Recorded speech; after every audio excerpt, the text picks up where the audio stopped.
এভাবে মুরগি রান্না করলে আমি বিশ্বাস করি সবার খেতে খুবই ভালো লাগবে। প্রথমে আমি মুরগির মাংসটাকে তেলে ভেজে নেব। আর আপনি যদি এভাবে ভেজে নেন তাহলে ফার্মের মুরগিও আপনার কাছে দেশি মুরগির স্বাদ এনে দেবে। আর এখানে সামান্য একটু লবণ ছিটিয়ে দিতে হবে ভাজার সময়। তারপর এভাবে লাল করে ভেজে উঠিয়ে নেব। এতে করে মাংসটা যে একটা কি বলে নরম নরম যে ভাবটা সেটা থাকে না, টাইট হয়ে যায়। তারপরে পেঁয়াজ ভালো করে ভেজে নেব। এরপর দিয়ে দেব দারচিনি, এলাচ, তেজপাতা। সামান্য একটু পানি দিয়ে দিলাম যাতে পুড়ে না যায়। এখন ভালো করে সব মশলা দিয়ে ভুনে নেব।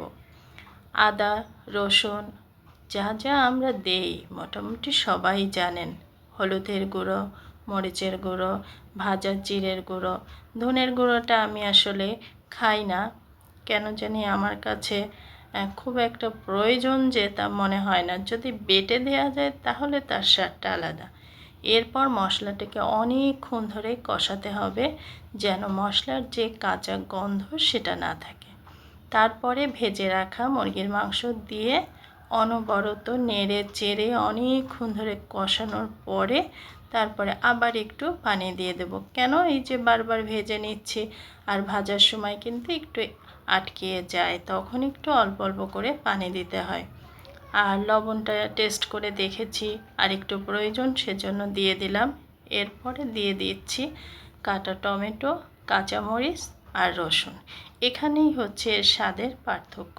কমনভাবে সবাই রান্না করি, কিন্তু এভাবে একটু রান্না করে দেখতে পারেন। সামান্য একটু চিনি দিয়ে দিলাম। এখন আবার কষাতে থাকবো। মোটামুটি কষাতে কষাতেই মুরগিটা সিদ্ধ হয়ে যায়। তারপরেও অনেকে একটু ঝোল খেতে পছন্দ করে, সেজন্য আমিও একটু দিব। কারণ পরিবারের সবাই কিন্তু একরকম না। কেউ একটু ঝোল খেতে পছন্দ করে, কেউ আবার খুব ভুনা খেতে পছন্দ করে।